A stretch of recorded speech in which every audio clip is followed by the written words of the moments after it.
Chosen one, you didn't start a war, you didn't raise your voice, and yet somehow your mere existence became the earthquake that shook their kingdom of illusion. You weren't trying to go viral, you were just trying to be honest. But how is it that your quiet truth carried more power than their entire platform? While they were curating a character, you were confronting your own soul. While they were building applause, you were learning obedience. And now the world can feel it. Something has shifted. Why did their momentum stop the moment you stopped playing along? You didn't post receipts. You didn't clap back. You just walked away. And still, everything around them began to fall. This wasn't coincidence. This was collision. Truth doesn't need to shout. It just needs to stand. Why are they suddenly rebranding and backpedaling while pretending nothing happened?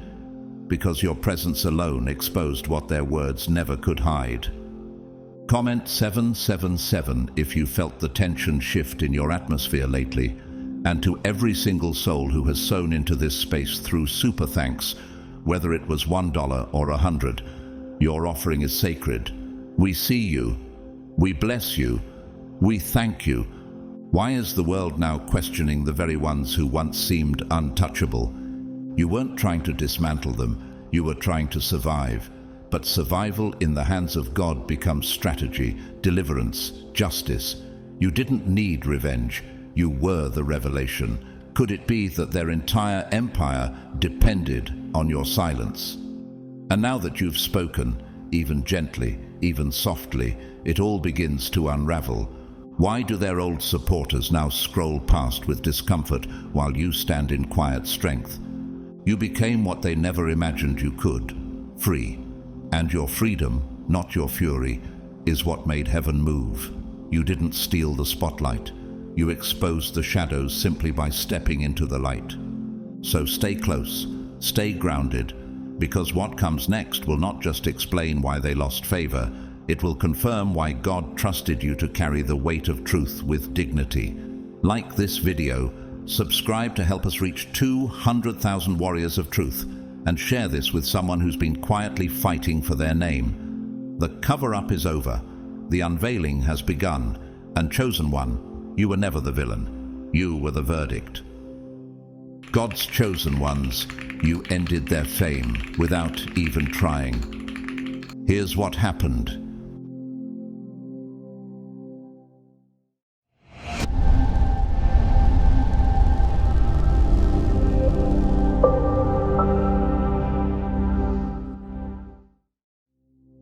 You didn't seek this battle.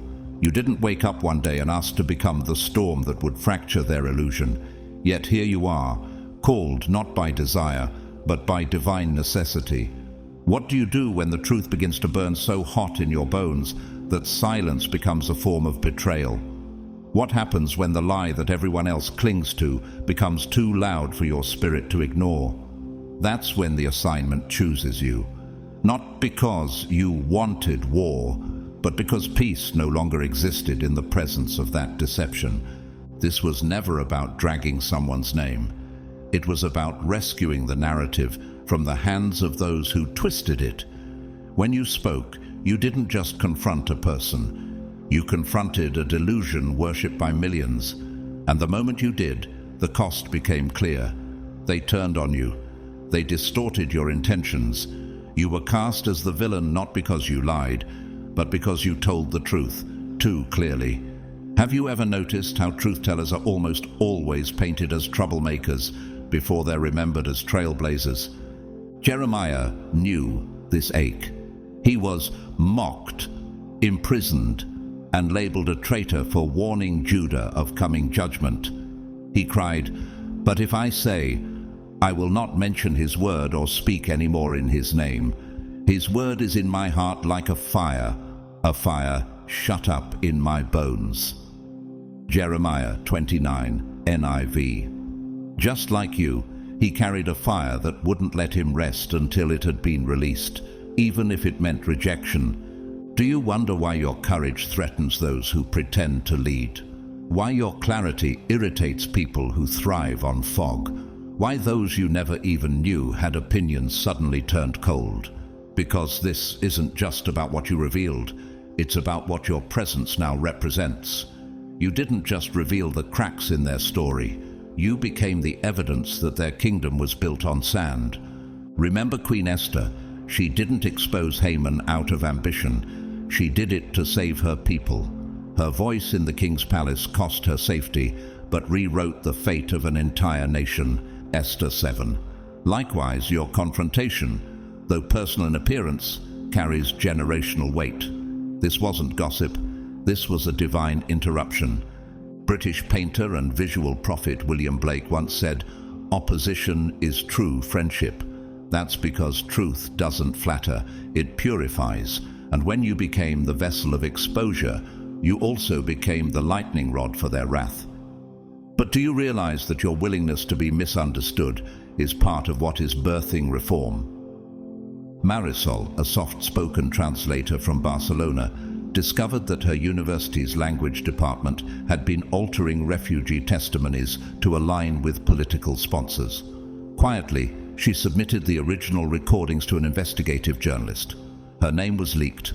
She lost her job, but the moment those stories aired, thousands of lives were protected. Marisol never went viral, but the lie she exposed unraveled a multinational cover-up. Like a glacier crashing into the sea, your impact didn't make noise until it broke. And now their fame is flooding, because you became the force they didn't calculate. They never prepared for you because your silence felt safe. But you were never silent. You were studying.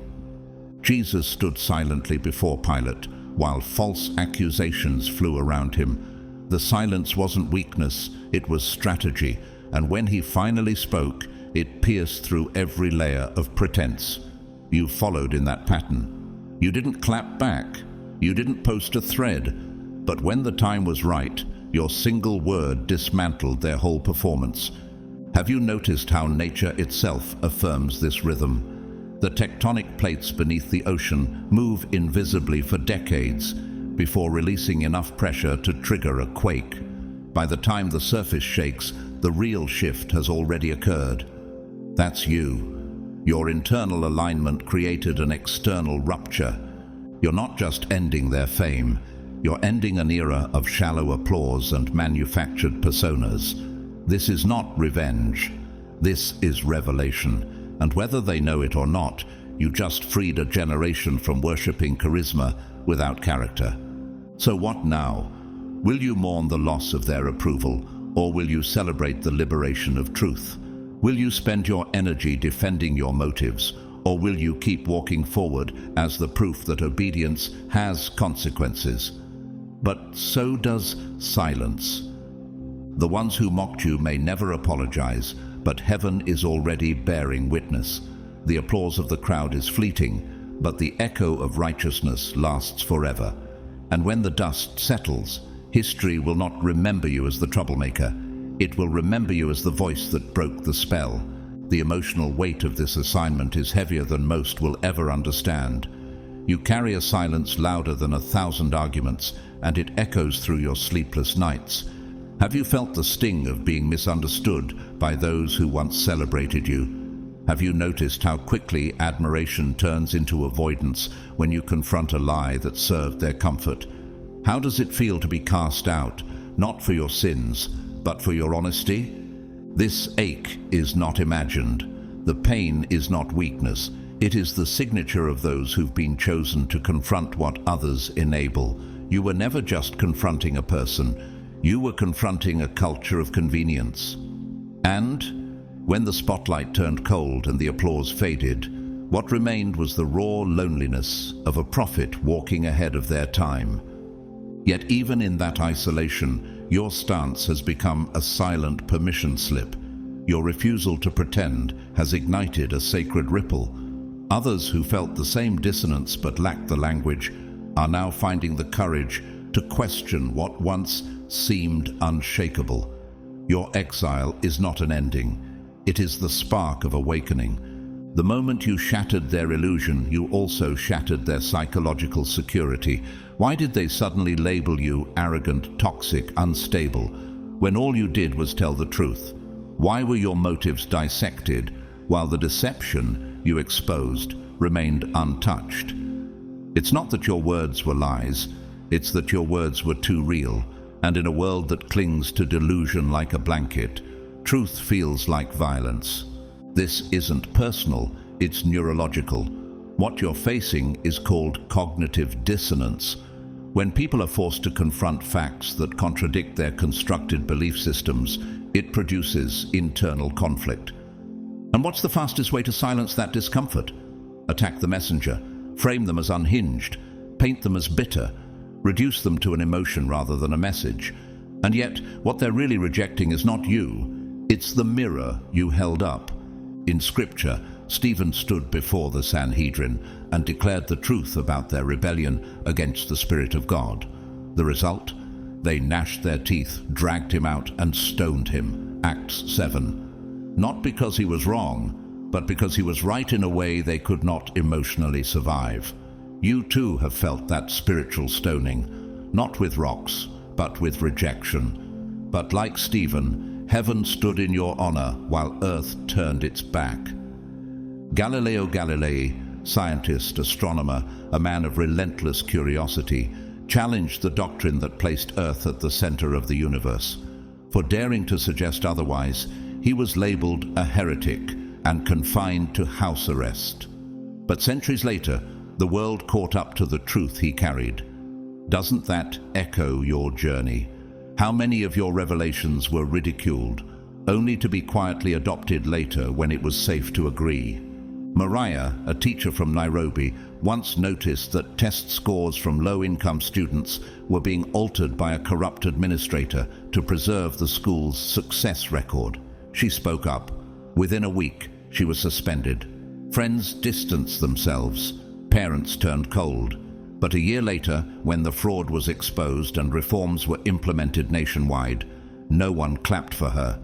Still, she kept teaching, because she didn't do it for applause. She did it because her soul couldn't breathe under the weight of silence.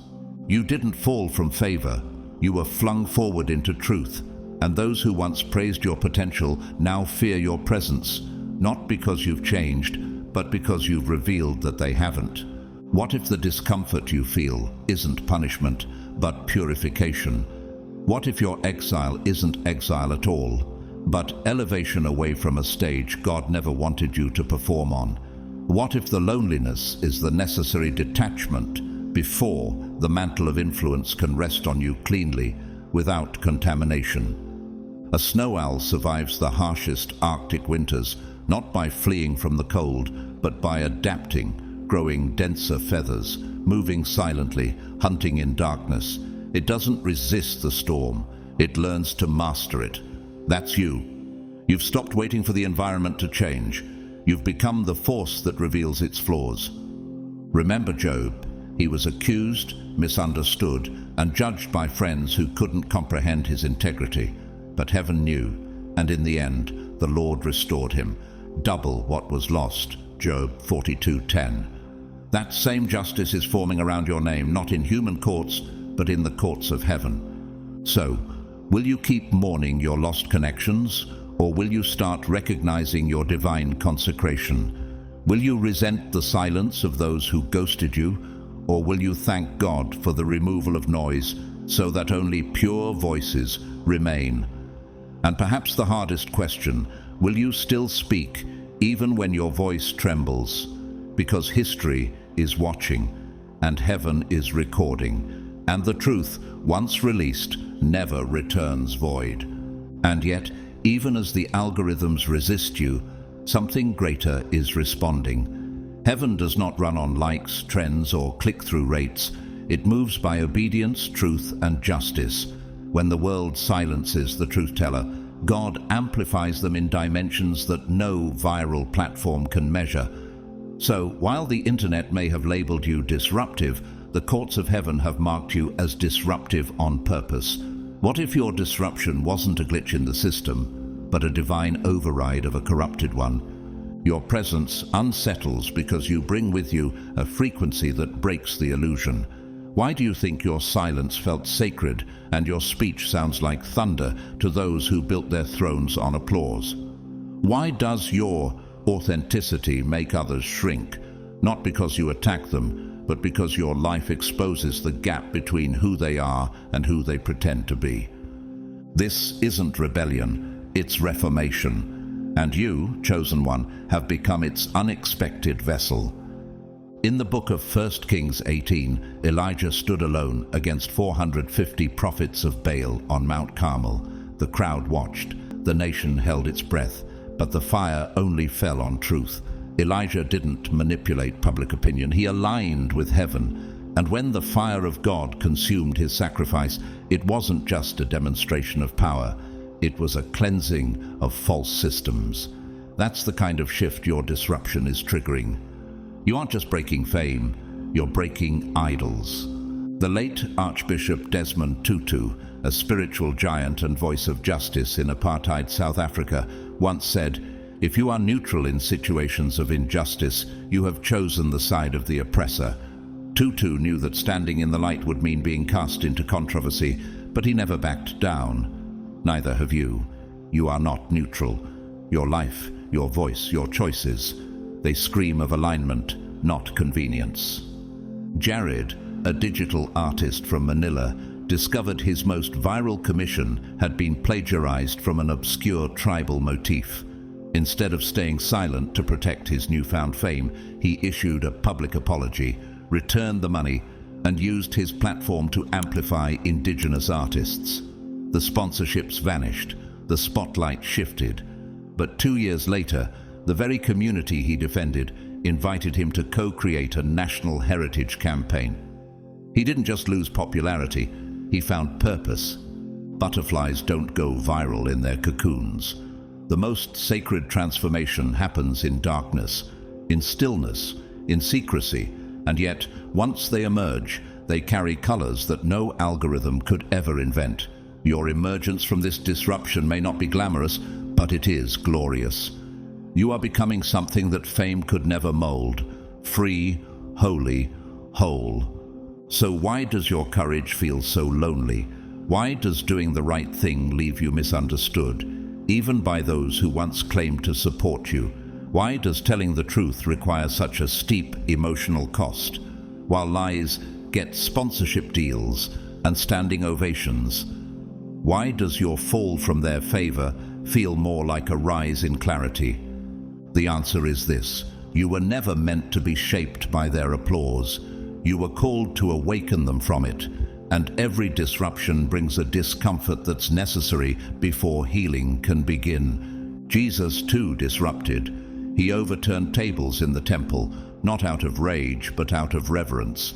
He interrupted systems that profited off manipulation, and for that, he wasn't given a crown of gold, but a crown of thorns. You follow that same pattern. This isn't punishment, it's prophetic positioning. You didn't just end a lie, you exposed what that lie cost the people who believed it, and that, more than anything else, makes you a threat to the systems that depend on their silence. So, as you walk forward, stripped of their applause but robed in divine authority, remember, the truth you spoke may never go viral, but it will go eternal. The influence you lost may never return in the same form, but the impact you've ignited cannot be undone. And even if the world never says thank you, heaven already has.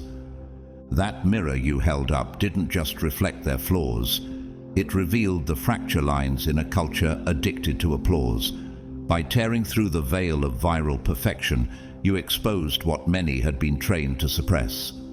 The aching emptiness beneath all that curated charm. And now the question echoes louder than ever: what are we truly celebrating? Is it substance or performance? Integrity or charisma? Do we uplift what is true, or merely what is trending? Your disruption didn't destroy, it disturbed. And from that holy disturbance, something sacred is being reborn. It's not just their fame that crumbled, it's the illusion of immunity that came with it. You didn't simply tell a better story. You reminded the world that stories have consequences, and that real healing requires more than catchy narratives. You ushered in a reckoning. David, before he ever became king, exposed the cowardice of an entire army simply by daring to stand where no one else would. Goliath wasn't just a giant, he was a symbol of tolerated oppression, and all it took was one act of unshaken courage to shift the tide. 1 Samuel 17. Just like David, your sling wasn't pride, it was precision. And while the crowd may still be gasping, heaven is already moving. Authenticity is both a sword and a sanctuary. It cuts through the fog, but it also invites the winds of resistance. Why do you think your honesty created such a stir? Why does your unfiltered presence provoke more rage than their rehearsed performances? Why does truth-telling require armor while deception flourishes in applause?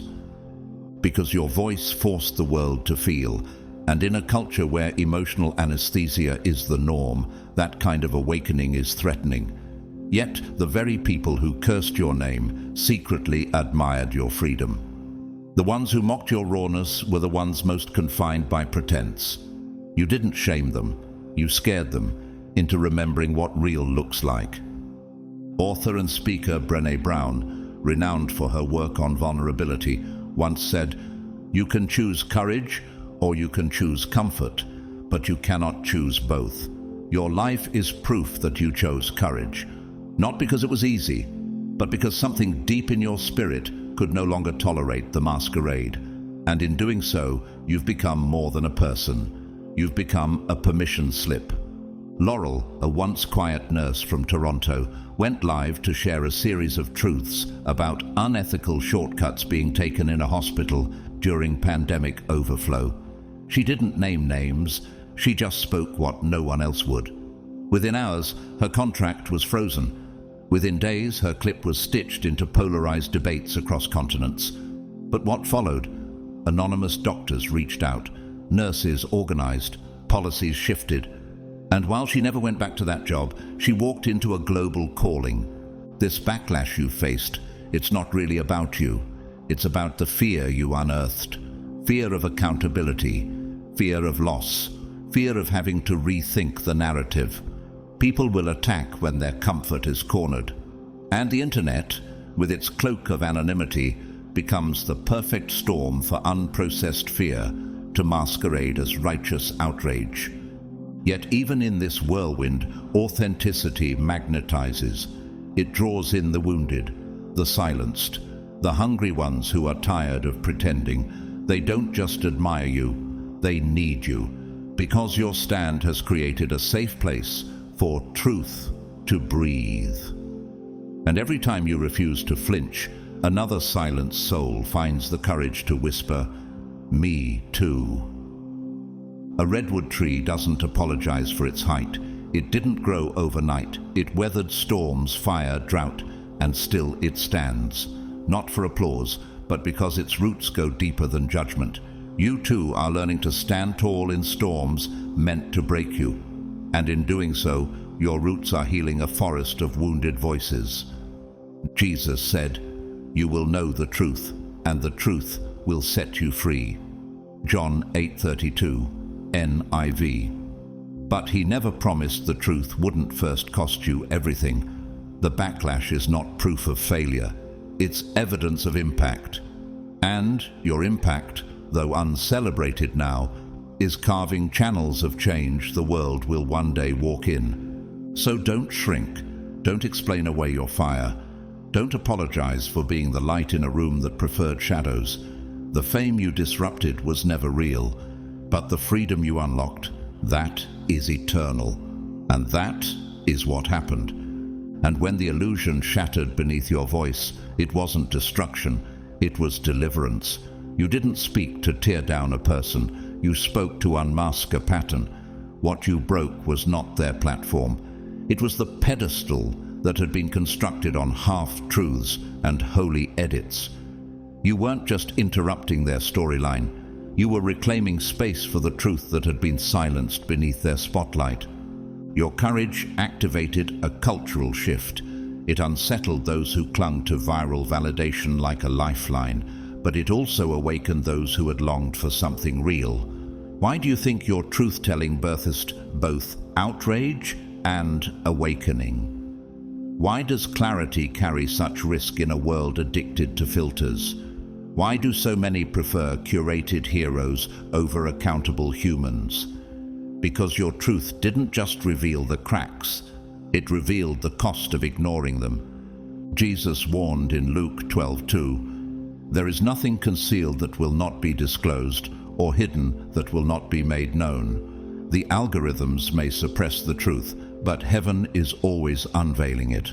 Your words became a trumpet blast, declaring, "There is more beneath the surface." And in that revelation, others found the courage to begin their own inner excavation. Viral fame is fragile. Its glow is often nothing more than a spotlight hiding the stains. You exposed what was beneath the shimmer, the contradictions, the compromises, the humanity. That's why they reacted with such violence.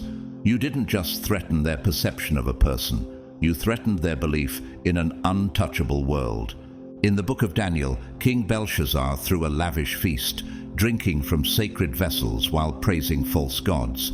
But during that celebration, a divine hand wrote words on the wall, words that revealed judgment and truth. Daniel 5. You were that handwriting, uninvited, undeniable, and unforgettable. The moment you spoke, the room changed, even if they pretended it hadn't. Renowned photojournalist Lindsay Addario once said, "You can't unsee the truth once you've seen it." She spent her life capturing raw, unfiltered reality in war zones, images that governments tried to suppress, but the world could not forget. Like her, you documented something uncomfortable. You exposed what was never meant to be scrutinized, and the moment it surfaced, it became irreversible. Caleb, a former media intern in São Paulo, once found out that a widely loved motivational influencer was secretly paying to suppress abuse allegations. Caleb was torn, loyalty or integrity. When he anonymously leaked the receipts, the backlash was nuclear, but it sparked investigations that freed multiple victims from silence. He lost friends, he lost job offers, but he gained something more eternal: peace with himself. A river doesn't ask permission to carve through stone, it simply flows. Over time, even the hardest rock must yield to its persistence. You are that river. You didn't come with applause, you came with truth. And now that you've broken through, the floodgates cannot be resealed. Your disruption didn't just challenge a reputation, it challenged an entire ecosystem, one built on charisma over character, edits over essence, narratives over nuance. And in that act you reminded the world that real people live behind these pixels, that humanity is not a brand, and truth is not a trend. The backlash was brutal, but so is the burden of truth. And still, you stood, not to be a hero, but to be honest. And that is more heroic than the curated courage of 1 million followers. Do you see it now? You weren't attacking, you were illuminating. You weren't tearing down, you were clearing space for the sacred to enter again. When you pierced the veil, you gave permission for communities to reclaim their discernment. You made it holy again to question. You reactivated critical thinking in an age of passive scrolling. And perhaps most importantly, you reminded a generation that accountability is not cruelty, it's clarity. Jesus didn't just gather crowds, he often scattered them with one uncomfortable truth. And so did you. So let them call you divisive. Let them label you as the villain in the story they've rehearsed for years. Because in the end, your role was not to protect their fantasy, it was to protect the future from it. And now, the curtain has fallen. The icon is just a man. The pedestal is just a prop. But the truth is still standing. And so are you. When you challenged the illusion, you didn't just poke a hole in the veil, you tore it wide open. And in that ripping, you made space. Space for truth. space for others to finally breathe, space for a deeper kind of community built not on viral noise, but on shared human honesty. What you did wasn't destruction, it was divine renovation. Because when false gods fall, it's not chaos, it's consecration. Every time a celebrity scandal exposes a lie hidden behind glamour, or a political whistleblower unveils corruption buried beneath patriotism, the same pattern repeats. What was worshipped becomes questioned. What was accepted becomes examined. Why does it take so long for truth to be welcomed? Why do we mourn illusions more than we celebrate awakenings? Why do people cry louder for their idols than for the victims those idols created? Because exposure feels like loss, until you realize what's gained. Paul and Silas were imprisoned, not for theft, but for disrupting a city's spiritual economy. When they cast the demon out of a girl whose fortune-telling brought profit to her masters, they were beaten and jailed.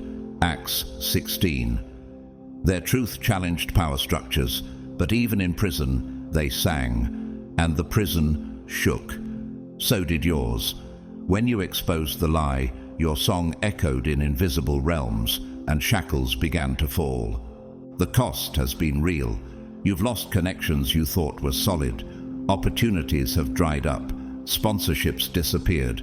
Your name, once admired, became a lightning rod, all because you chose principle over popularity, integrity over income. You've paid the price of courage, and some days it feels like too much. Have you ever cried quietly after reading lies about yourself from strangers? Have you wrestled with the haunting thought, was it worth it? Yet, every time you didn't retreat, heaven took note.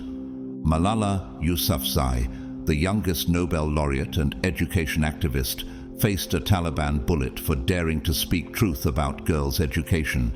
She wasn't seeking fame. She was fighting for freedom. Her courage made her a global icon, not because she wanted it, but because her pain bore purpose. Like her, you never asked for the stage, but truth built one around your stand. Thomas, a financial auditor in Lisbon, found evidence that a charitable influencer was embezzling donations. He reported it. The influencer's fan base mobilized against him. Death threats, doxing, career sabotage. But his stand led to an independent investigation that redirected millions in funding to actual humanitarian efforts. He lost his job, but found a higher calling: transparency consulting for non-profit watchdogs. Some storms end careers, others awaken callings. What you faced wasn't random, it was ritual. Prophetic acts always stir the spiritual air, and in a world so entangled with screens, timelines, and curated identity, your act of defiance became a digital altar. The digital mob didn't come for you because you were wrong.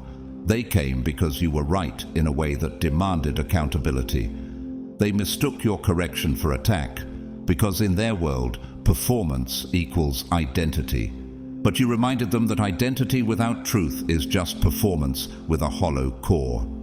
A jaguar doesn't fear the roar of a crowd. It moves through the jungle unseen, swift, sovereign, unbothered. Its silence is power. Its presence is prophecy. You don't need to outshout the mob. You only need to outlast the lie. And that's what you've done. You survived what was meant to consume you. Psalm 34 verse 19 says, "Many are the afflictions of the righteous, but the Lord delivers him out of them all."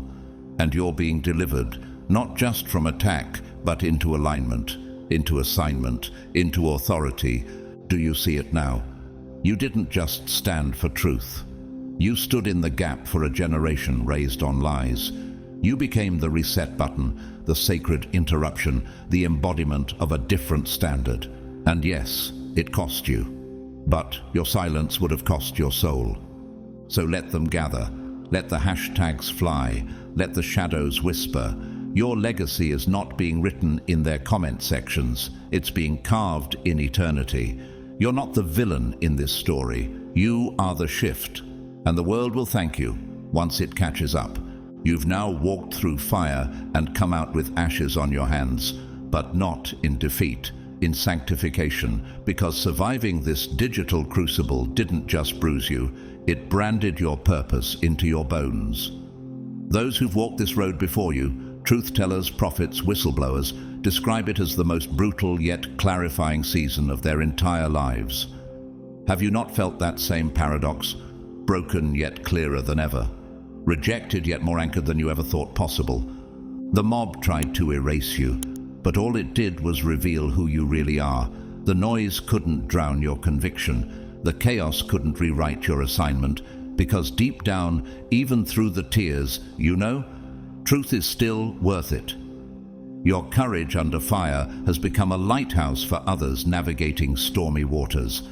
And while the world may try to silence your testimony, heaven is using it to awaken a generation. Truth-tellers have always carried a cross, and often that cross isn't made of wood, but of misunderstanding, betrayal, and exile. You became the enemy not because you betrayed your values, but because you refused to betray them. And when you threatened the illusion, you became the symbol of disruption. Why is it that the ones who expose the lie are the ones who are punished? Why do the ones who clean the wound often get blamed for the bleeding? Because exposing what's hidden always feels like violence to those who've built comfort around the darkness. This isn't new. Elijah was hunted. Jeremiah was thrown into a cistern. Jesus, who only spoke truth, was crucified by the same crowd that once shouted Hosanna.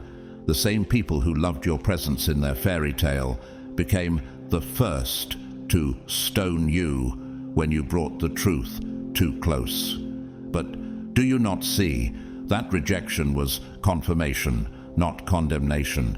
You are walking the path of the prophets. Even Nobel Peace Prize winner Liu Xiaobo, a Chinese literary critic and human rights activist, spent his final years imprisoned for calling his country to conscience. He died in chains, but his words still ripple across nations. Not because he sought rebellion, but because he couldn't silence truth in his spirit. Your voice is no less sacred. Nina, a high school principal in a small town outside Warsaw, refused to enforce a curriculum revision that erased history for political gain. Her resignation letter, an honest plea for integrity in education, went viral. What followed? Hate mail, investigations, threats. But 2 years later, her letter was used as evidence in a case that protected national academic standards. She lost her position, but she became the quiet reformer behind a louder justice. And you, chosen one, have joined that lineage. You didn't just challenge a person, you challenged an entire system of blind loyalty. You pulled the thread and revealed the tapestry was counterfeit. And in doing so, you exposed the truth behind their fame. Viral culture handed them a crown. You reminded the world that it was made of paper. The hatred you've received is not about you. It's about what you threatened, their stability, their narrative, their control. But the truth is not a weapon. It is a mirror. And when people can't handle their reflection, they try to smash the mirror. Have you noticed how quickly the celebration turned into condemnation? How fast the story shifted from hero to problem? It had nothing to do with your worth and everything to do with their comfort. Fame built on fiction will always fear the truth. And when you exposed the fracture, they rewrote you as the villain. But you are not what they say you are. You are the rupture in their rhythm, the breaker of false cycles, the unexpected messenger. You are Daniel standing in a den and discovering the lions' mouths already sealed, Daniel 6. You are the one they threw into the fire, only for them to look again and see there's another walking with you, Daniel 3. You were never alone, and the flame that was meant to kill you only revealed what couldn't be burned. So let the world revise its script. Let the digital court drag your name. Let the crowd chant whatever they must. You don't answer to them. You answer to the God who placed this sword of truth in your mouth and said, "Speak." And now that You've spoken, you've broken something open, and nothing will ever be the same. You never asked to be the villain in their story, but the moment you disrupted the illusion, the script flipped. Suddenly, you weren't the brave one anymore. You were too much. You were jealous. You were a problem. And all of it fabricated. Not because you failed, but because you refused to comply. This emotional whiplash, applause one day, exile the next, isn't about who you are. It's about who you refuse to pretend to be. This volatile reversal says less about your character and more about the systems you just rattled. It reveals a deep flaw in the way culture digests people, quick to idolize, quicker to demonize, terrified of the gray areas in between. Why do we prefer spotless heroes or perfect villains when every soul is layered and unfinished? Why is there no space for humanity, only highlight reels and hashtags? Your journey, though painful, is sacred. It is a rite of passage not defined by applause, but by authenticity.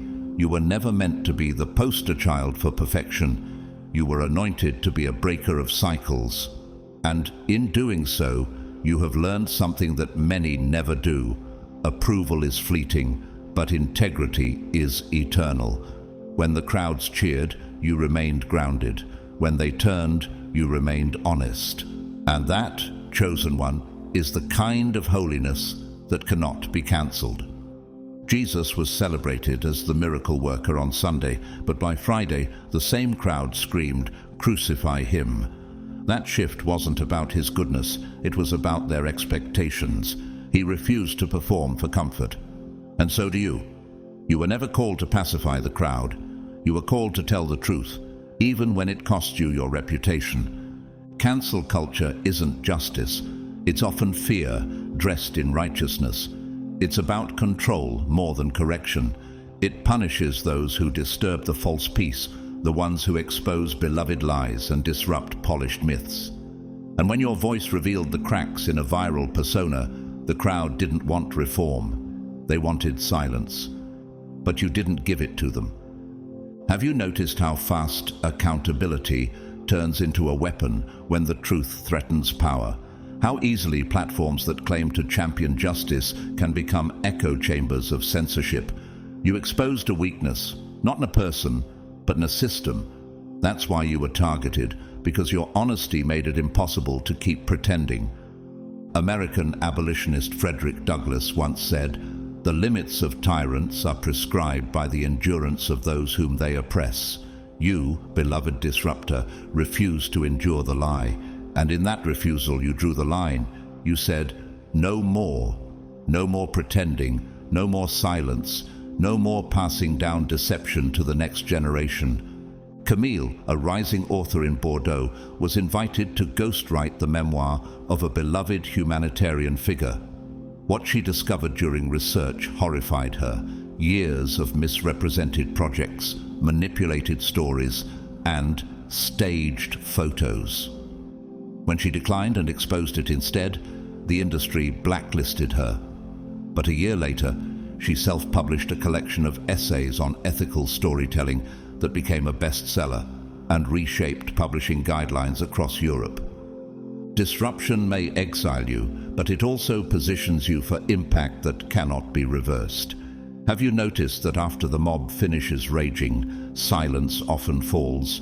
And from that silence, new voices emerge, ones who found courage in your stand. That's the ripple, that's the legacy, that's the evidence that even though you were labeled the antagonist, you were actually the alarm. Like a tectonic plate shifting beneath the earth, you caused a cultural quake. And while some mourn the cracked buildings of illusion, others are building something stronger on the fault line you revealed. Cancel culture wants to erase, but your courage wrote something eternal. You weren't just attacked, you were activated. You weren't the destroyer, you were the revealer. You weren't the villain, you were the verdict. And this is not the end of your story. It is the reintroduction of your purpose. By disturbing what was never supposed to remain untouched, You stepped into a sacred disruption. And though the backlash may roar, your very presence has now become a lever shifting culture forward. The discomfort you've caused, that's not failure. That's proof that the truth hit where it needed to land. You've become the ache that precedes awakening. Why do you think those who challenge the system are branded as dangerous before they are remembered as courageous? Why are the first to speak always met with the fiercest resistance? Why does your courage create tremors in rooms that used to applaud you? Because nothing threatens comfort like a mirror, and now you are the mirror. From Van Gogh to Mandela, the so-called antagonists of their time were later recognized as the conscience their generation needed. What was once hated became honored. You walk in that same tension, not for applause, but because something deeper won't let you stay silent. Do you feel it? That fire in your bones that won't burn out, no matter how cold the world becomes. In Isaiah 6, when the prophet encountered the holiness of God, he was undone. But from that unraveling came assignment. Here I am, send me. Isaiah 6:8. You've answered the same call, and the cost of your clarity is isolation, but also power. The pain you carry is not the evidence of defeat, it's the labor of transformation. When you owned the role of the necessary antagonist, something shifted in the spirit. You stopped waiting for their understanding. You started standing in your assignment. That shift from victimhood to sacred agency is what separates those who merely survive backlash from those who transform it. Pope John Paul II once said, "Freedom consists not in doing what we like, but in having the right to do what we ought." You weren't free to be silent. You were called to shake the silence. And now, your courage is multiplying. Others are watching you not for scandal, but for permission. Your truth is unlocking theirs. Leona, a communications executive in Melbourne, was asked to help suppress a whistleblower's testimony within her company. Instead, she leaked the full transcripts to a government regulator. She lost her job. Her LinkedIn was swarmed with slander. But within months, her stand led to national reform in transparency policies. And eventually, she was appointed to lead an independent media ethics board. Leona didn't just endure backlash, she transformed it into legacy. Backlash isn't always fire. It can also be forge. It sharpens your voice, it carves out your convictions, and if stewarded with wisdom, it matures your message until it no longer sounds like vengeance, but vision. When you stop defending yourself and start declaring your purpose, something holy happens. People begin to listen differently. Have you ever considered that your greatest critics may one day quote you? Even Jesus, after being publicly humiliated, beaten and buried, rose, vindicated, glorified and unstoppable. And you, chosen one, are walking in that same pattern, death to reputation, resurrection into purpose. But still, let's not pretend this road is easy. The loneliest place in your journey wasn't the comment section. It was when friends disappeared, when mentors went silent, when collaborators turned cold. That loneliness didn't just sting, it tried to hollow you. And yet, even in that vacuum, God whispered, "Stay the course, I'm with you."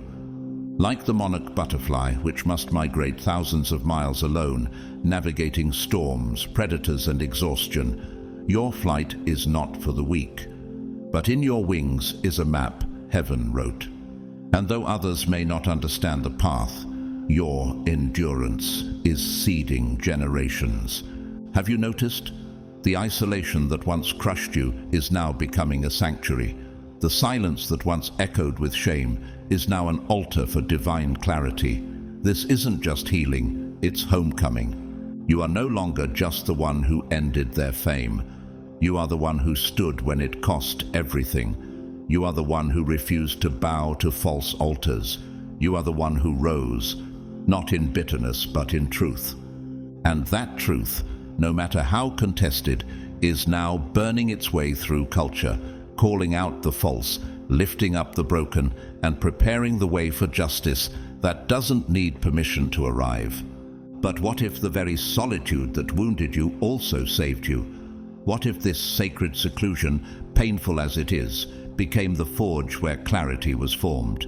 Because when all the voices fell away, when the applause stopped and the crowd turned, you finally heard your own. And in that stillness, something unshakable awakened inside you. The silence no longer meant shame, it meant sanctification. Isolation, though brutal, became your teacher. It taught you not just who you are, but who you never were. You stopped needing approval to validate truth. You stopped chasing affirmation to feel worthy. You began to realize you were never crazy, you were just early, and those who walk ahead always walk alone. At first, but you are not the only one. All around the world, unseen allies are rising, those who watched your courage from afar and found the strength to speak. Those who knew the illusion was false but didn't have language for their ache until you gave it to them. You're not a lone voice crying in the wilderness. You are a path maker, making straight the way for a culture starving for authenticity. Do you understand what you've become? A guardian, not of perfection but of truth. A steward of sacred disruption in a society addicted to artificial harmony. Like Elijah in the cave, you've asked, God, am I the only one left? And heaven replies, there are more. But you were called to go first. 1 Kings 19. That's the weight of being chosen. You don't just speak truth. You become the place where truth takes refuge. There is a paradox in prophetic courage. The more aligned you become with heaven, the more the world resists you. Have you felt that tension? The closer you walk in clarity, the further others pull away. The moment you stop playing along, their tone changed. Not because you became harsh, but because you stopped shrinking. And in doing so, you shattered the myth that consensus equals truth. You've made the world your adversary, not out of rebellion, but out of righteousness. Because when truth confronts comfort, it will always be called conflict. And when justice threatens profit, it will always be painted as disorder. Dietrich Bonhoeffer, German theologian and anti-Nazi dissident, once said, "Not to speak is to speak, not to act is to act." He stood alone, resisting a regime of horror, and was executed for it. But his legacy outlived the Reich. He showed us that alienation isn't failure. It's often the birthplace of moral clarity. Sahar, a university counselor in Istanbul, refused to falsify student evaluations that would have boosted her department's funding. When she reported the fraud, she lost her position and was blackballed. But 3 years later, her case led to a national review policy that protected students from administrative abuse. Her voice wasn't erased, it was planted. A lotus flower does not ask for clean water. It rises from the mud, stretching upward through the murk, emerging in quiet glory. It blooms not because of its environment, but in spite of it. That's you. The beauty of your truth wasn't formed in pristine conditions. It was born from opposition, sharpened in the shadows, and lifted by a force the world cannot explain. It's hard, isn't it? To know your heart was pure, but still be cast as the enemy. To feel your soul crack under the pressure of carrying a truth no one wants to hear. To realize you're the one holding the flashlight while everyone else begs for darkness. But this is what sets you apart. You didn't just say the truth, you became it. You bore the weight of revelation. You carried the burden of seeing what others refused to acknowledge. And though it isolated you, it didn't break you. It built you into something eternal. Jesus said in John 15:18, "If the world hates you, keep in mind that it hated me first." That wasn't a warning. That was preparation. You weren't abandoned. You were initiated. So let the world rewrite you. Let them call you villain while heaven calls you vessel. Let them exile you from platforms. Let them strip away your comfort. Because every layer they removed only brought you closer to who you really are.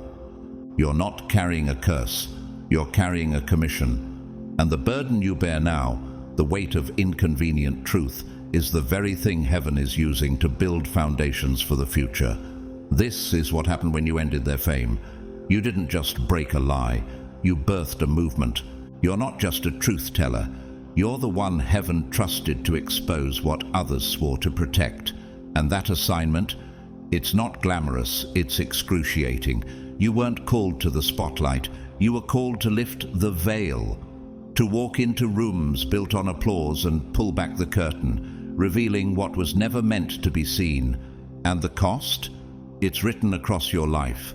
Lost relationships, shifting alliances, accusations, isolation, and the quiet ache of wondering if it would have been easier to stay silent. But the silence would have been louder than any backlash. Your call is not to comfort, it is to confront. And confrontation always extracts something, yet still, you rise. Why? Because you weren't anointed for approval. You were anointed for alignment. You were given the weight not to crush you, but to carve you, to shape you into someone who could carry sacred truths without compromise. You now stand in the lineage of those who lit fires in forbidden places. Martin Luther King Jr., who walked into hatred armed with dreams. Ida B. Wells, who exposed the horror of lynchings and paid with her safety. They bore the cost of revelation, and so do you. You belong to that same legacy. You've been handed a torch that doesn't just illuminate, it cauterizes. It exposes corruption, but it also burns away the parts of you that longed to be liked. And in that burning, you were refined. You now carry what few can hold: the authority of the broken, the credibility of the crushed, and the clarity that only comes through fire. You are not alone. Do you feel the others gathering, those drawn to your light, not because of your perfection, but because your honesty gave them permission to believe again? You thought you were fighting alone, but truth is magnetic. And even in the deafening noise of digital space, there are hearts listening, discerning, aligning. But still, you must wage war in places the world can't see. The digital battlefield is silent until it screams. One post, one thread, one reel, and suddenly the war begins. Not with bullets, but with slander, mockery, false equivalence, algorithmic exile. And yet you keep showing up, because you know that your voice wasn't crafted for trend cycles. It was fashioned for disruption, and even when your thread is buried, the seed has been planted.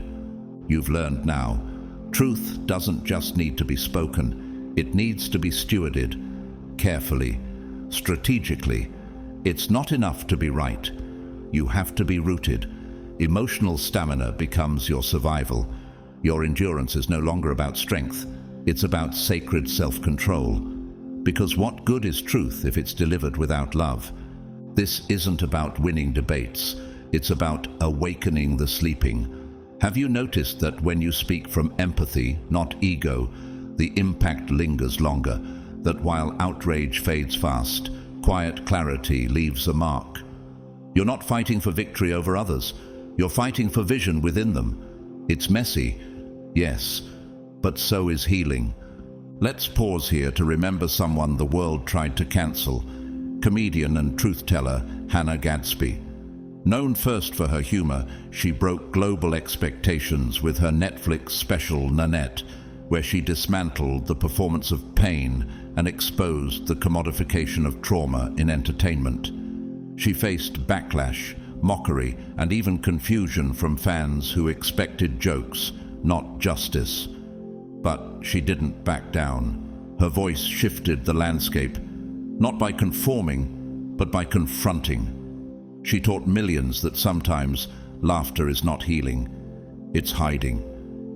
Chinelo, a tech analyst from Lagos, created an anonymous blog exposing unethical AI surveillance programs. After being doxxed, she was fired. Her family received threats, but her writing was picked up by a data rights group, translated into 7 languages, and used in a human rights policy submission at the United Nations. She never returned to her old job. but she never regretted choosing conscience over comfort. Like the snow-covered mountain that hides volcanic fire beneath, your calmness masks the pressure you've endured. But eruptions don't announce themselves, they transform landscapes. And so have you. You've scarred, but also sharpened. Each attack taught you where your armor was weak. Each accusation taught you how to speak with greater clarity. What used to wound now weaves into wisdom. You're not just reacting anymore, you're reshaping. Not just surviving, strategizing. And heaven is still backing you. You may never be viral, but you are vital. You may not trend, but you will be trusted. And when the war of noise dies down, your name will remain, etched not in digital feeds, but in the deeper record of those who refuse to bow to illusion. Because when you ended their fame, you did more than pull down a platform. You reclaimed the purpose they abandoned. They may never admit it publicly, but your endurance has started to shift something. You're not just standing, you're shining, and that light, forged in silence and fire, has become a compass for those who have grown weary of confusion, deception, and noise. Your resilience is no longer just your own. It's a public witness to what clarity can create. Have you noticed how your very presence is changing the temperature in rooms you walk into? Why do people hesitate before challenging you now? Why do former critics now study your every word in secret? Could it be that the clarity you carry, though resisted, is finally being recognized as rare? This battlefield is invisible, but its wounds are real. You fought without a sword and bled without a wound, and yet your scars now speak more loudly than your status ever could. While the world rushes towards spectacle, you've become a sanctuary of substance. You didn't just reject viral illusions, you dismantled them, one moment of truth at a time, one decision of quiet integrity at a time. It wasn't fame you sought, but freedom, and that freedom came with a cost. Jesus modeled this when he confronted the Pharisees in Matthew 23, publicly calling out their hypocrisy while knowing the backlash would be violent. He said, "You clean the outside of the cup and dish, but inside they are full of greed and self-indulgence." Matthew 23:25.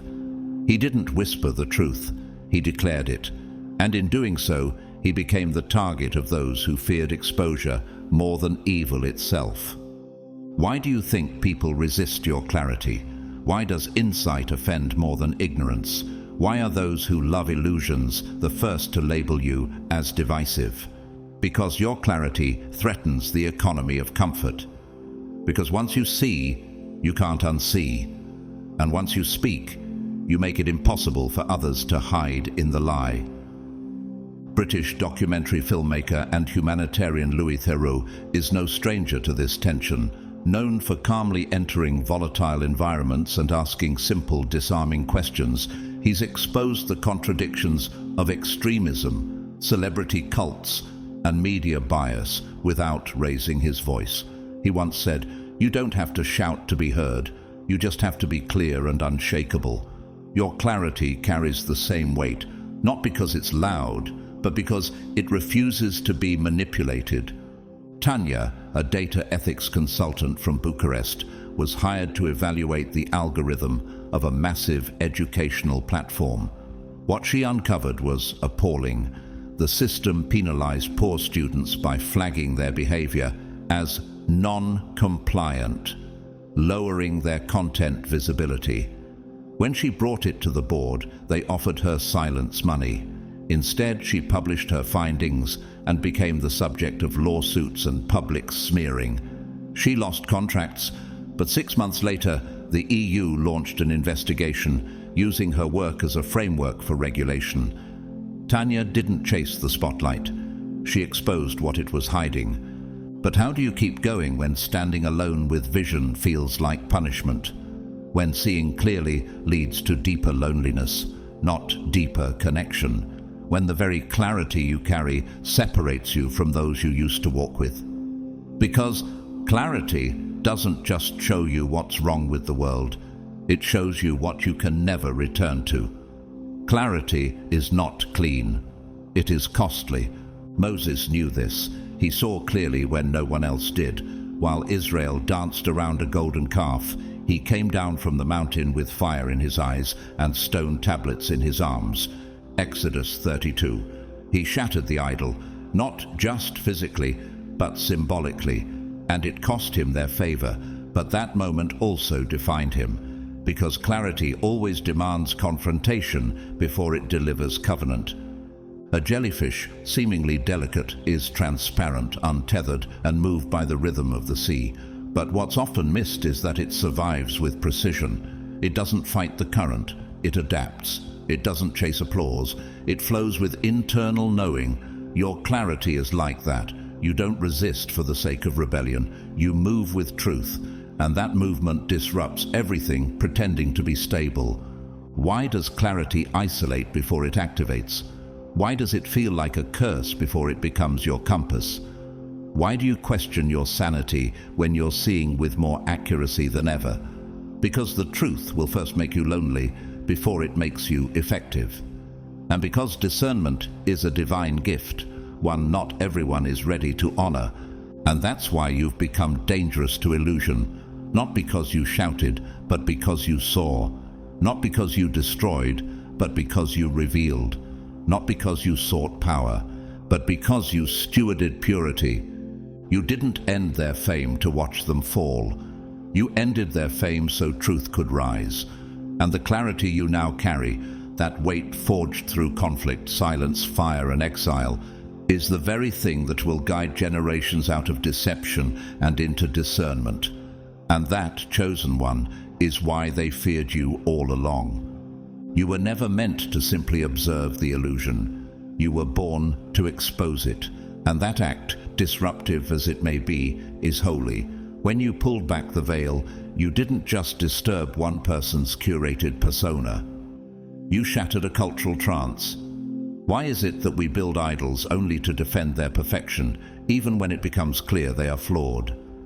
Why do we project our hopes onto strangers, then punish anyone who dares remind us of their humanity? Because the illusion is easier than the truth, and your voice threatens what the illusion was built to protect. Your act of unveiling didn't come from bitterness, it came from sacred obedience. You told the truth not to destroy, but to liberate. And still, they called you dangerous. They labeled your clarity as cruelty, your honesty as harm. But what they feared wasn't your voice, it was the mirror you held up. You didn't just expose a crack in the glass, you revealed that the entire frame was held together by fantasy.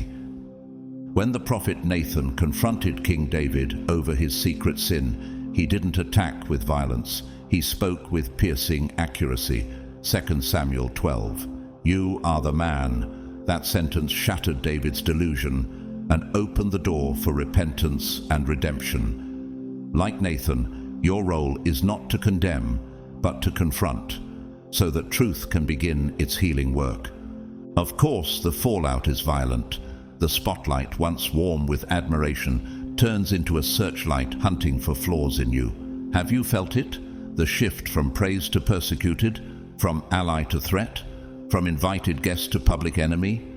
This isn't just intellectual backlash, it's deeply emotional. Because you didn't just challenge their story, you challenged their safety. And when people feel unsafe, they look for someone to blame. Have you noticed how the loudest attacks often come from those who once adored you? Why is it that they turn so quickly? Why do defenders of the illusion always aim to break the one who told the truth? Because in a world built on image, the truth teller is always the most dangerous person in the room. When you shine light on imperfection, you aren't being cruel, you're restoring reality. You're inviting culture to grow up. You're declaring by your very being that strength is not found in curated flawlessness, but in honest evolution. Desmond Doss, a devout Christian and medic during World War II, refused to carry a weapon. Ridiculed and beaten by his fellow soldiers for his stance, he later saved 75 lives during the Battle of Okinawa without firing a single shot. For his courage, he was awarded the Medal of Honor. Doss didn't break the illusion with speeches. He did it by standing firmly in his convictions. Your courage holds the same disruptive strength, not violent, but undeniable. Anya, a brand consultant from Oslo, once worked with a high-profile influencer whose public image was built on philanthropy. In truth, the influencer diverted donations to fund luxury expenses. When Anya exposed this, she was blacklisted from the industry, but her story ignited a wave of disclosures across Europe's influencer economy, inspiring new accountability standards. Anya lost clients, but she reclaimed integrity. So how do you survive when your integrity becomes their inconvenience, when your exposure of illusion makes you the villain in their viral script? You set boundaries. You learn to separate hate from correction, projection from truth. You stop absorbing every insult as an indictment of your soul, and you begin discerning what is here to refine me and what is here to derail me. Do you feel the ripple already starting? A whisper behind closed doors, a message that says, "I saw what you did. It gave me courage." A conversation that quietly questions what was once accepted without pause. Why do you think these whispers matter more than applause? Because real change never begins in the spotlight. It starts in the margins, where truth can grow undisturbed. The ripple you've set in motion is holy. Jesus said in Luke 8:17, "For there is nothing hidden that will not be disclosed, and nothing concealed that will not be known or brought out into the open." This is what your act has done. You've accelerated the unveiling. And though they may never give you credit, heaven already has. Your impact is like the cracking of a glacial iceberg. At first it's quiet, a shift here, a fracture there. But then the weight of reality can no longer be contained, and the ice breaks, sending ripples across the sea. Entire coastlines feel what began in silence. You are that kind of shift, the kind that moves slowly, then all at once. The kind that doesn't ask for applause, but makes the atmosphere pay attention. Culture is not set in stone. It bends toward those who refuse to bend with it. Your voice, though bruised and maligned, has shifted something. One act of honesty, one decision to speak, one refusal to bow. And now 1,000 eyes are beginning to open. The storm will pass, the heat will fade, but what you built in the middle of that fire, that will last. Your voice didn't just end a cycle, it echoed across hearts that had long been silenced, and though you couldn't hear them at first, the ripple began. One person whispered, then another spoke, then another stood. What once felt like a solitary fight became a quiet revolution. Could it be that your stand was never meant to be the final word, but the first domino? Could your decision to reveal the truth be the catalyst that others needed to say, "Me too"? Why do you think so many remained quiet until you moved first? Why did your vulnerability unlock their courage? Why does it take one who has nothing left to lose to open a path for those afraid to risk even comfort? Because your truth didn't just shake their illusion, it stirred their conscience. You didn't build a following, you activated a remnant. The long-term impact of what you started is still unfolding, but already the static is thinning. Already truth is reclaiming digital ground. And though the backlash has been sharp, the seed has taken root. This is no longer just about your healing, this is about collective redemption. Paul, writing to the Galatians, once said, "Am I now trying to win the approval of human beings or of God? If I were still trying to please people, I would not be a servant of Christ." Galatians 1:10. You made the same choice. You chose obedience over optics. You traded applause for assignment. And though the pain is real, the purpose is louder. Still, it hurt. Because the risk of vulnerability is real. Vulnerability, misread by many as weakness, is actually your sword. Not sharp to wound, but precise to open. You exposed your scars. You spoke the things no one else dared to name. You let the crowd see what perfection tries to bury. And that, chosen one, is the kind of power that can't be faked. Have you wondered why vulnerability feels so terrifying? Why transparency stings more than silence? Why people mock what they secretly admire? Because your openness reflects their repression. You chose to be real in a world that trades masks like currency. And in doing so, you created disruption, divine, uncomfortable, necessary disruption. Let's turn to one example. Brené Brown, renowned researcher and speaker on vulnerability. In a culture obsessed with image, she stepped onto TED's global stage and said, "Vulnerability is not weakness, it's our greatest measure of courage." Millions didn't just applaud, they wept, because her truth stripped their denial. Like you, she walked into a world that feared emotional honesty and broke its silence.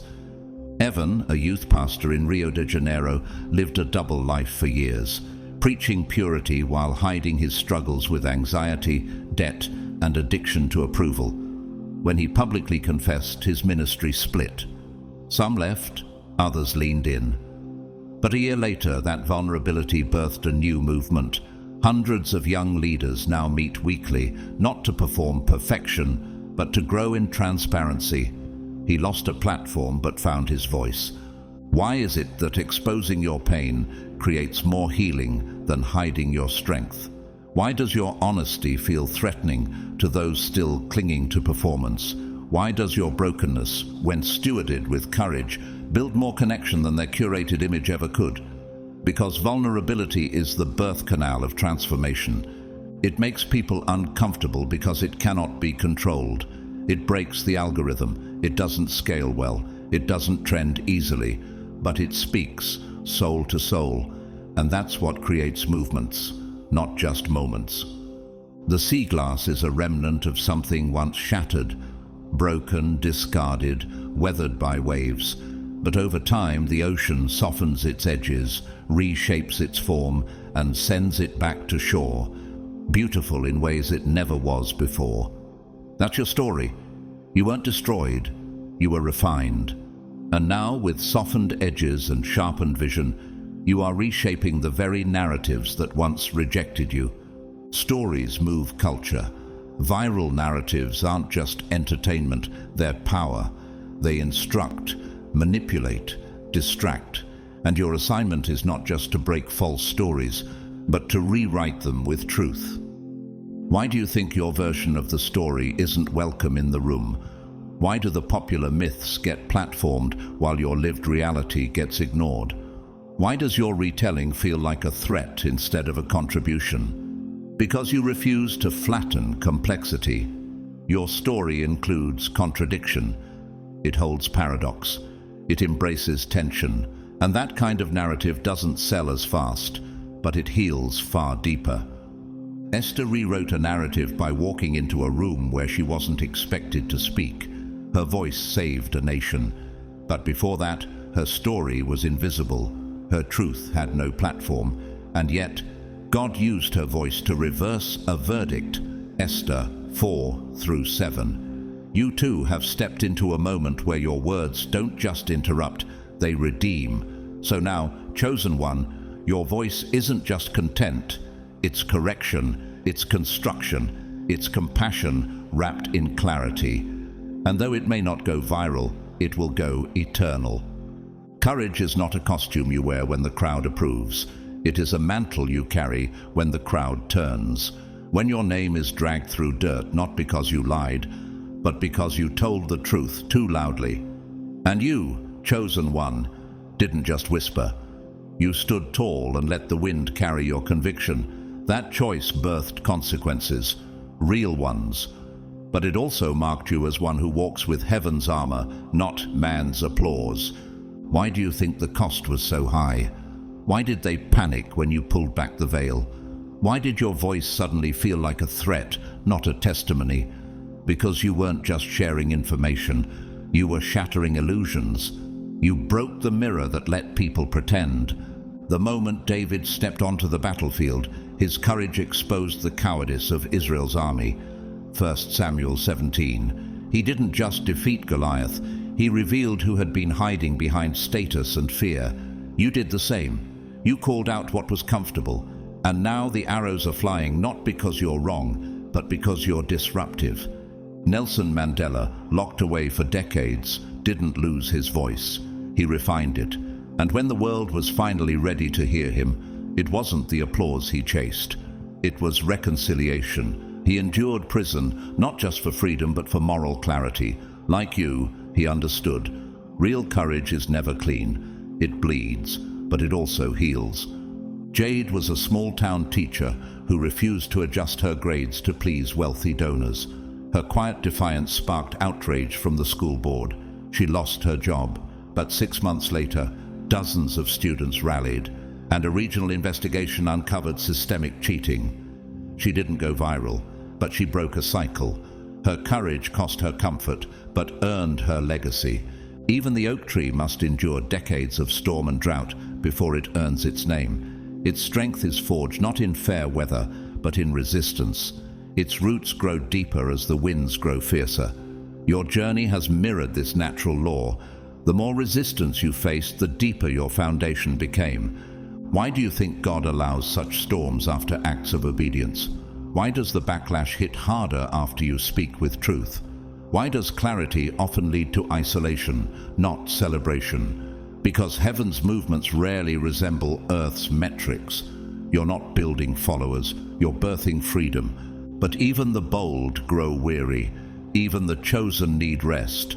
That's why God sends hidden allies, not the loud ones, the quiet reinforcements, the ones who watch from afar, nod in silence, and wait for the right moment to step forward.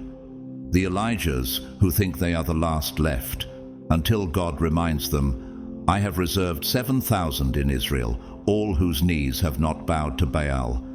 1 Kings 19:18. Your whisper ignites theirs. Have you noticed the ones who message you privately, saying, I see you, even when the public stays silent? Have you felt the strength of strangers who echo your words in their own circles? This is not coincidence. This is kingdom multiplication. Your obedience stirred hidden ones into alignment. Rosa Parks wasn't the first to resist the bus system, but she was the one God chose to ignite a movement. Her courage was contagious. Like yours, it didn't seek applause. It sparked awakening. And now your network is forming. Not a fan base, a fellowship, a remnant that values truth over trend. They are drawn not to your popularity, but to your integrity. You are not alone, even when you feel abandoned. The battlefield of viral culture is littered with distractions. Algorithms scream louder than honesty. Trends rise faster than truth. But in this chaos, your moral compass is your weapon. It doesn't just help you survive.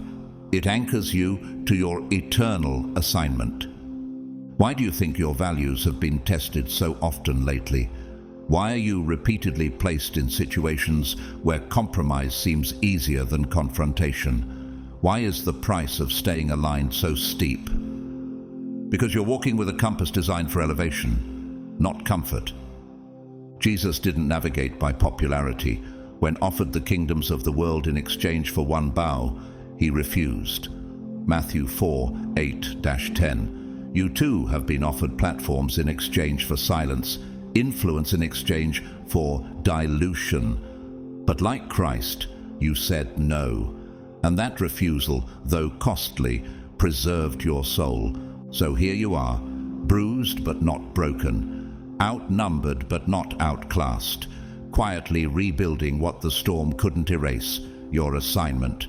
And if they ask how you survived the backlash, how you stayed kind in the midst of chaos, how you never let the venom harden your spirit, just smile and say, I didn't survive because I was liked. I survived because I was aligned. The truth you released didn't stop at the screen. It's still moving, rippling through dinner tables, offices, schools, faith communities. It leapt out of pixels and planted itself into real-world reckonings. Conversations that once felt taboo are now being had. Systems that once felt unshakable are now trembling. Your obedience in a digital space has initiated revival in physical places. And the waves haven't stopped. They won't. What you revealed wasn't just commentary, it was prophecy. This is the holy echo of your disruption. Awareness rising where ignorance once reigned. Accountability replacing blind loyalty. People waking up from curated illusions. This is no small thing. You've become part of a reformation unfolding in real time. One that stretches beyond feeds and headlines into policy, practice, and personal transformation. Do you realize that truth is never confined to its moment? That your post, your words, your courage, it became a seed? And now, long after the applause faded and the noise died down, it's still bearing fruit. This is why God trusted you with it, because He knew you wouldn't just expose the lie. You'd endure what followed. This is the anatomy of a viral reckoning. It doesn't come quietly. It strikes like a tectonic fault line ripping through culture's polished floorboards. First comes outrage, then denial, then the frantic scrambling to preserve what's already collapsing. Have you felt the pressure of being the one standing in that seismic center? Have you wrestled with the grief of seeing what's breaking and knowing you didn't cause it, only revealed it? In 2 Samuel 12, the prophet Nathan approached King David after his secret sins had poisoned the palace. He told a simple story. Then he said, "You are the man." 2 Samuel 12:7. That confrontation didn't just correct David, it shifted the future of a kingdom. You've been carrying that same mantle, the one that doesn't yell, but cuts clean through delusion with just one sentence. Edward Snowden, a former intelligence contractor, became one of the most famous whistleblowers in the world when he exposed a massive secret surveillance program by the US government. His revelations didn't just shake headlines, they shook global trust in systems once seen as untouchable. For speaking out, he lost his country, his career, his anonymity. But he gained something eternal. The truth could no longer be denied. Like you, he didn't seek destruction. He sought clarity. And that clarity forced the world to rethink everything. Your courage has bridged the virtual and the physical. It's proven that tweets can shake towers and whispers of truth can rewrite entire policies. This is no longer about cancel culture, it's about kingdom culture. The kind that doesn't bow to algorithms but obeys the unction of the Spirit. But such obedience requires patience. Viral culture demands speed, reaction, fire for fire exchanges that burn hot but quickly fade. But your assignment, this holy disruption, requires something deeper. Patience forged in the furnace of restraint. The kind of patience Jesus displayed when he stood silent before Pilate. The kind that lets false witnesses speak first because heaven will always have the final word. Why do you think you felt such tension between speaking and staying silent? Between reacting and reflecting? Because the enemy knows what's at stake. If he can rush you, he can reduce you. But if you wait on the Lord, your timing becomes a weapon. Isaiah 40:31 declares, "But those who wait on the Lord shall renew their strength. They shall mount up with wings like eagles." And so, you're not falling. You're rising because you waited. Because you resisted the need to clap back and chose to plant instead. A pine tree doesn't rush to bloom. It anchors deep, builds slow, and withstands harsh winters. When it finally rises, it becomes a shelter for generations. You are that pine. Viral moments come and go, but you've built something that endures. Your patience isn't passive, it's prophetic. And now you are part of a living archive, a sacred record of those who stood for truth when it cost everything. Your legacy isn't the backlash, it's the awakening. It's the voice that kept others from silencing themselves. It's the quiet revolution that won't be televised, but will be remembered in eternity. So take heart. What they mocked in the moment will be honored in the aftermath. What they tried to bury has become the blueprint. What they called destruction was actually reformation. And what you endured has become an invitation for others to rise. Because of you, the next voice won't have to whisper. And so, chosen one, you didn't scream. You didn't beg to be believed. You simply stood. And in that quiet stance, you dismantled what the world once thought was untouchable. What they called rebellion was actually restoration. What they mistook for defiance was divine alignment. And though the crowds changed, the truth never did. You didn't end their fame with bitterness. You ended it with brilliance. And in doing so, you've cleared space, not just for yourself, but for a generation tired of shadows and starving for something real. So, keep shining, keep standing, keep speaking. And if this message resonated with your spirit, I want you to comment below. I carry the truth, and I will not bow. Share this word with someone else who's been falsely labeled or fearfully silenced. It might be the exact confirmation they've been crying out for. Click like if this stirred something in you. Subscribe if you're hungry for more messages like this one. And don't forget to turn on that notification bell so you never miss a divine download. To every soul who's supported this channel through your presence, your words, or your super thanks, thank you. Whether you give or simply listen in silence, your presence here matters more than you know. You're helping spread truth into a world trained to forget it. And finally, I bless you. I bless your voice to remain steady even when it trembles. I bless your path to be clear even when the crowd walks away. I bless your legacy, not to go viral, but to go eternal. And I declare this over your life. You will not be buried by their lies. You will be elevated by your truth. In Jesus' name, amen.